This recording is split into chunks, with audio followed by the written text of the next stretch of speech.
So, hun, you know the most surprising thing about Solo? The fact that there actually was something to spoil about it. Yeah. Hmm, One thing. one thing.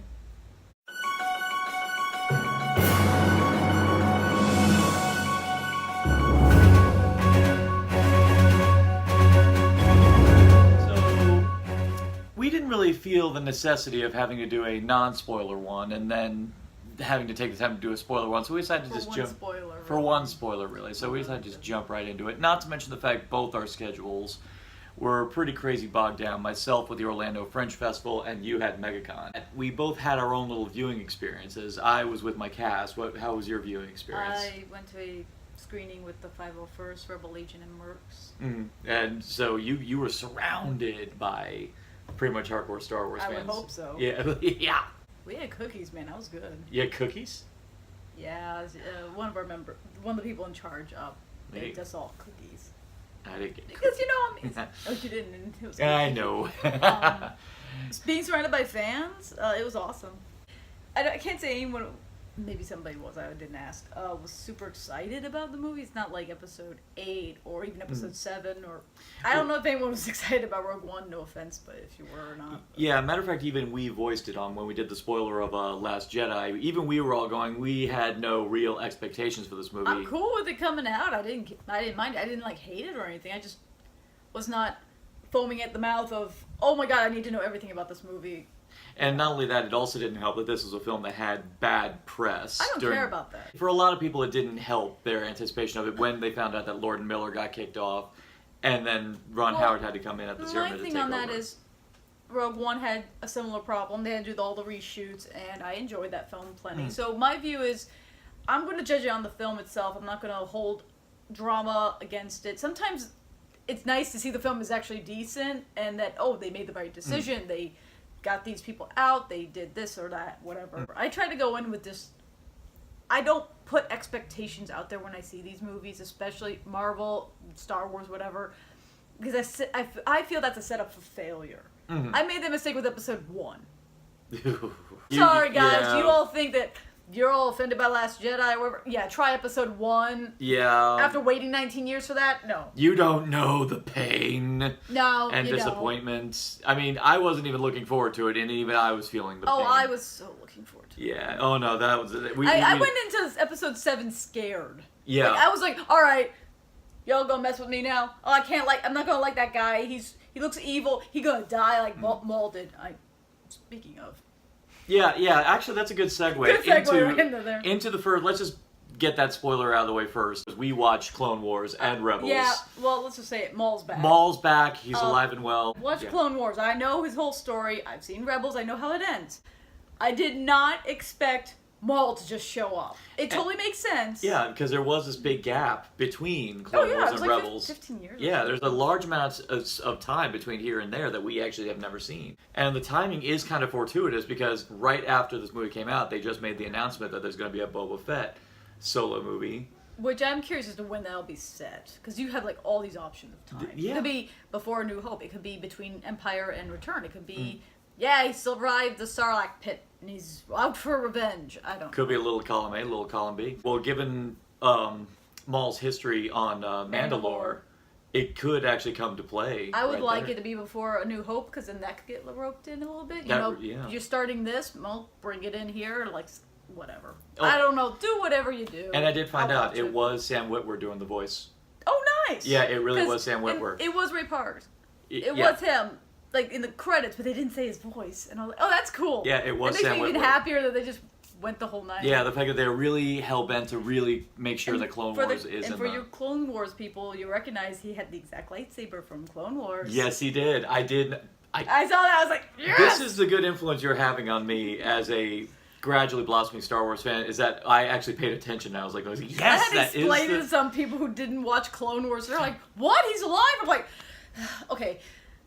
Let me sit you down for a second. I'll give you all the information. Because if you don't know Clone Wars, it's a surprise. Oh, that was me with my stage manager for Shakespeare's Ghostbusters. Know? She didn't know. I had to immediately go watch Clone Wars. It's okay. Don't worry about it. They're not going crazy here. Yeah. It's fully explained. For us, we were over the moon. Oh, yeah. I mean, the whole movie is It's enjoyable. It's fun. It's very safe.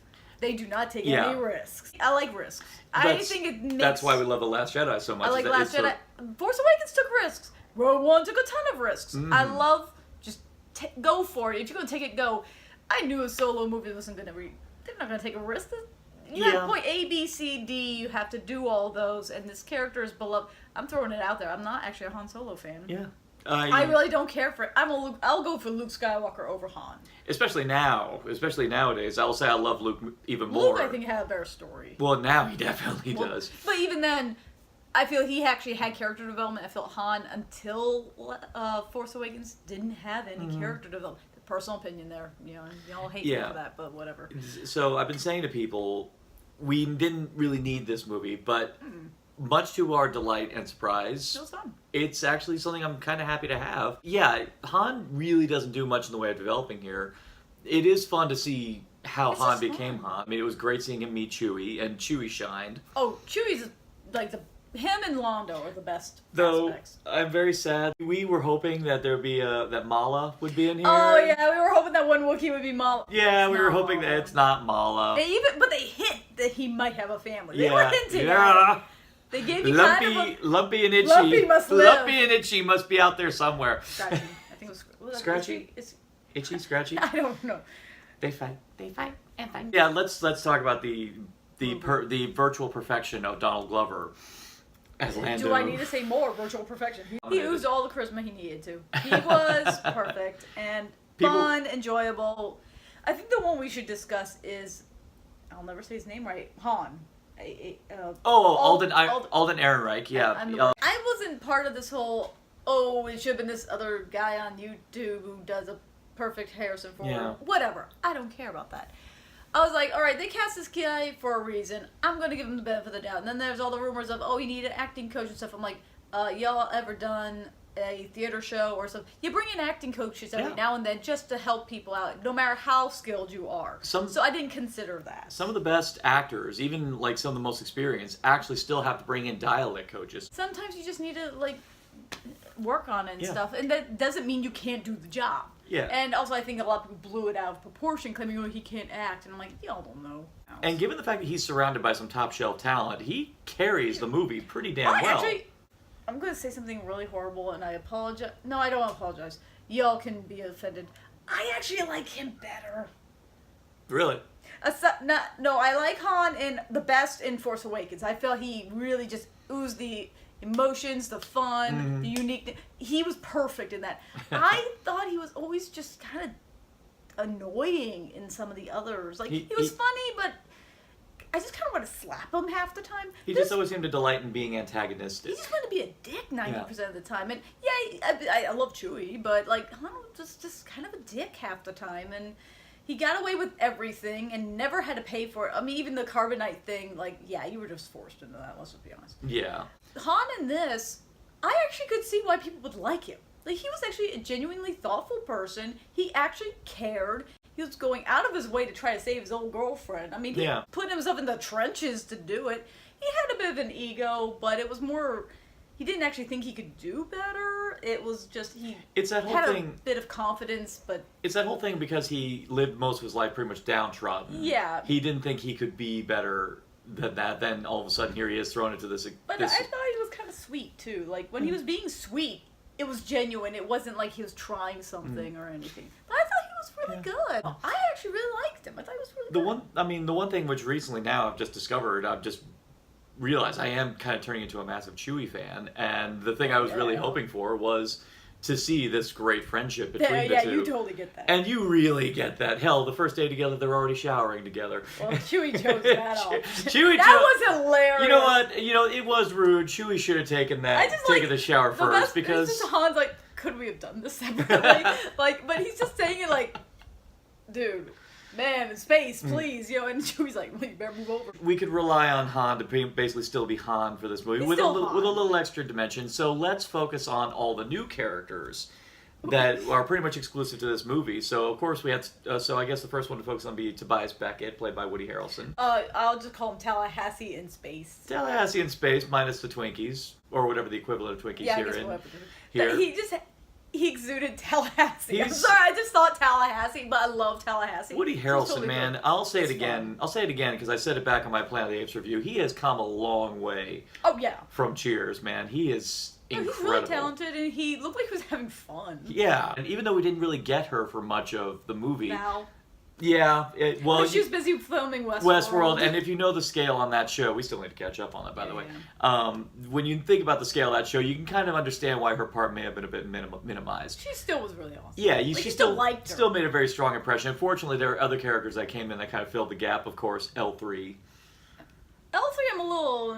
You were on the I fence? feel like they're trying to constantly give us these salty, over the top droids. Like I love K2SO. K2SO I is thought still- his salt was the best. I mean, you got Chopper who just grunts at you. Chopper. I felt L3 was trying to go even more. Like didn't annoy me, but I just felt, man, you're just not K2SO. Just a The personal one thing I will say I did love about L3 is because there was one thing that was always niggling in the back of my brain about most of the droids in Star Wars is the fact that they're very clearly sentient and they actually do seem to have intelligence. I was always wondering, wouldn't some of these droids be actually cognizant of how shitty they have it? Yeah. And it was kind And of cool that we have a droid here that first time we Well, meet him is... I like how they also kind of pretty much hinted that her consciousness is in the Falcon itself by the end. It would definitely explain why the Falcon periodically can be temperamental and why And also why it has a very weird camaraderie with R2. Yeah. So that kind of And even why it interesting seems to be, and why it seems to be more responsive depending on who's flying it. Why Yeah. it seemed to take to Rey pretty well, yeah. and all that. So in a way, it's kind of like. Actually, I kind of like it because it elevates the Millennium Falcon to the level of the As TARDIS. well, to it makes the TARDIS, it practically. makes the Millennium Falcon an actual character and not Mm-hmm. just a ship. Oh god. So the ship's beautiful. Londo keeps it in great shape. In Han amazing flies shape. it once, and that's why it looks like crap. One time. And that's the outside. I'm still No, the waiting. inside looks pretty bad too. The inside, yeah, it got messed up Poor so Londo's very. like, you gotta Oh, be kidding. you were Granted, it was feeling the it. Kessel Run, which yes, is actually pretty awesome. that. That was a good sequence. And because everyone kept poking holes in the whole, wait a minute, isn't a parsec a unit of distance? explained it. Now it's like, yes, because the Kessel Run is only commonly done in 20 parsecs To because... do it any shorter distance is is very- dangerous. Yeah. So that And- was a cool sequence. And it was also imaginative. It was neat to see, because they had this whole storm concept, you didn't know what could truly be in there. And then to find out there's gravity pockets, and the fact that Some there's... kind of vortex from hell. I yeah, don't know. like Cthulhu's in there. Yeah, Cthulhu's actually Yeah, sort so, of. some kind of Lovecraftian monster is in there, which Star Wars seems to have this new thing for tentacles now. Between Poor Gullet and the Raftars. Last Jedi didn't have any tentacles, did it?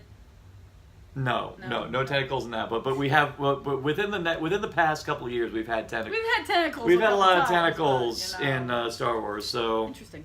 yeah, I'm waiting to be at the next con and all of a sudden seeing like anime hentai bootleg. I don't. Okay, yeah, Please, we that's don't a dark- want to give them ideas. No It's a dark ideas. place to go. The character I was curious about, because I was like, are we going to have another Boba Fett, or Phasma was Enfys Nest? Yeah. And then when that character shows up, I was like, oh, they're doing stuff. Well, first off, visually, Visually, it's an awesome character. Enfys Nest is a very... I've never seen a character like that. It was... But when they showed up, I was like, okay, they're doing stuff. This is cool. It's cool. Okay. It was like and then they showed up again. I'm like, whoa, we got character development here. Yeah. This is plotting. and then to find out she's Space Princess Mononoke. yeah, that's pretty much it. That's a good description of her. Yeah. I mean, I knew it was a woman the whole time. Though they did a good How job young making a it. woman I did not Yeah. expect. That was a bit of a surprise. I was like, okay. And then to find out she was actually a good guy. A good guy, and it is hinted that she is one of the beginnings of the rebellion. Yeah. Because one of the guys with her later is actually with Saul Guerrera on Jedi. Really? Yeah, the one dude with the... I don't know how to describe him, but I'll point him out when we watch Rogue One, but he's with Enfys Nest, and it is him. Well, obviously... Which we got- makes kind of yeah. sense that... I'll probably go see this again just so I can... Yeah, I'll point him out to you. Yeah. They're connecting. I mean, right now it seems like Disney's hell-bent to make an MCU-level continuity with Star I'm Wars fine beyond... with that, And whatever. And given the I'll fact pay that it's throughout the decades has kind of been trying to cultivate a very rich mythos.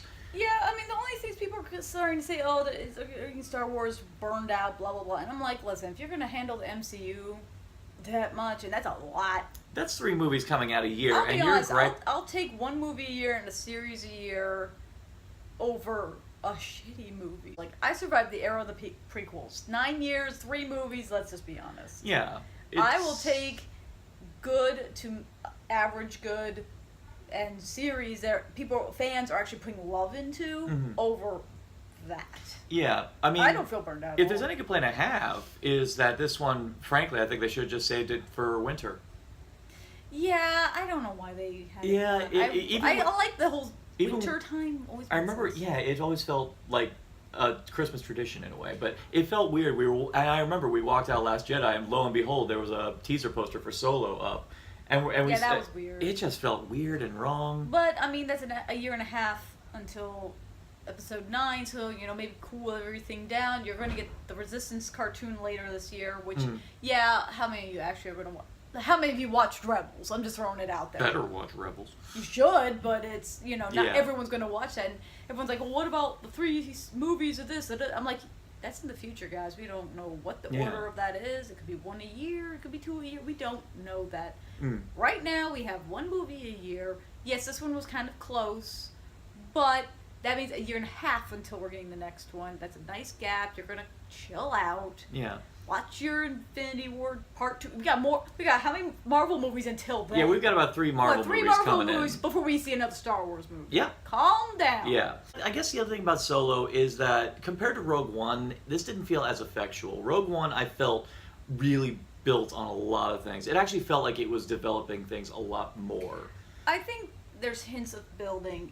Solo was more focused on the Underworld, which we never really got. I mean, you saw Jabba. That's about it. And they brought in some EU stuff, which was kind of a cool thing. I'd still love to see Hondo in live action. Oh my god. God, Hondo. Give us Hondo. Give us live action Hondo. Give us that payoff. They're kind of setting things up to possibly show up in later ones. They're connecting the films. I don't see how that's a bad thing. I don't think it offends anyone. I mean, it's not like... No. People are offended by some stuff in Star Wars, and I'm just like, well, but it's like, this one was so safe. It's like, how could you not? And even in the midst of a safe movie, there was stuff there that still stood out. Actually, that's the major thing that stood out to me, and even when I saw you later on afterwards, I said, that might be the Star Wars villain I might actually want to consider cosplaying. Oh, yeah. Yeah. Dryden Voss, played by Paul Bettany. He was cool. He was freaking cool. I mean, there's like levels of insanity about him. He was like that Godfather type, like very elegant, and you were afraid of what he was going to say before he said it. He seems like very friendly at first. He was very approachable too. Very approachable, but then you saw the little hints of darkness, and apparently originally in the early shoots with Lord and Miller, he was meant to be very alien-like. But it was another actor who they were doing that whole mocap CG, and when they did the reshoots, he couldn't come back, so they're like, okay, we gotta recast. And it was perfect. Ron Howard had worked with Paul Bettany on the Da Vinci Code, so brought Paul Bettany in, and they didn't really do much with it. They just put a bunch of collodion on his face, and honestly, he sold it. He sold it really well, and I've heard most everybody loved his portrayal of the character. I want those daggers too. Yeah, he's cool. Yeah, he just has so many cool moments, and it was nice that he wasn't just a typical mob boss character. That there were levels of insanity about him, but at the same time, I liked how he was very cool. He also wasn't Jabba. Yeah. We know Jabba. We know how he acts. He was not Jabba. He was completely different. And I mean, if you know your EU, you know your Black Sun, and all those guys, it fit really well within that sphere. So exactly. So he, I think, was probably one of my favorite new things in it. And I admit I was kind of sad that this was obviously because he dies in this, so it's kind of sad that we may not see him again. And speaking of deaths, there's one death that, of course, I'm sure everyone was whispering to each other, "He shot first." It was so much an obvious thing. I knew why they were doing it. I'm like, even me and my group, me and my Ghostbusters team, we were all whispering to each other, "He shot first. He shot first." I just was like this. I can only imagine what it was like in there with your entire group. I can't really remember. It was like midnight at that point, so my brain kind of was blown out at that point. The only thing I remember is all of our jaws dropping at Maul. That was the only thing I can remember. Like, everyone was just like... Because I think that came before that scene, and I think we were all still... yes, because then she flies off. Yeah. So, and Kira didn't die. Yeah, I thought she was going to die. That is another thing I gotta say this movie's favor, is that, we legitimately thought Kira was going to die, but no, they took a refreshingly different route. It turns out that in the end, she just... took over. She took over, and she kind of just liked being bad. Basically so stuck in the world that she can't leave it. And you know what? It is what it is. It's an interesting route. Amelia Clarke, reliably. She was reliable. No, she didn't stand out to me. She just was reliable. She pretty much did exactly what was needed of her as a as an actress for that role. So I didn't think the character was complex enough to really. She sold what she needed to sell. She was what she needed to be. motivations were clear. Motivations were clear. It was fun. Yeah, and that's, I think, as an indicator of pretty much the film as a whole. And so I'll flat out buy it when it comes out. Oh, yeah. I think the bad day would have been if the movie was just really awful. As per Then again, we still own the prequels. So, well, I will say they are slightly fun to watch. they are fun to watch. I mean, we'll never do a cinema schlock on them, but I will say, and thanks to Clone Wars, I will say Revenge of the Sith is a hell of a lot more watchable. In my opinion, I could watch that one anytime. Yeah, I'll laugh at it, but though one day it would be fun. Maybe if we could try like voice over audio track where we're like dubbing it ourselves. Maybe. Leave it in the comments below if you want us to do that. We might consider doing that. We'll bring over all my improv team. Oh god. Yeah, and we'll do something with that. That might be great. So I guess in closing, Solo was a big surprise because pretty much the expectations on this was that it was going to be Suck City. And at the very least, it was going to be, at the most, it was going to be But we were all surprised that it was... I walked out having fun. Yeah, wound up having a blast. So really, I think the best rating for it would be...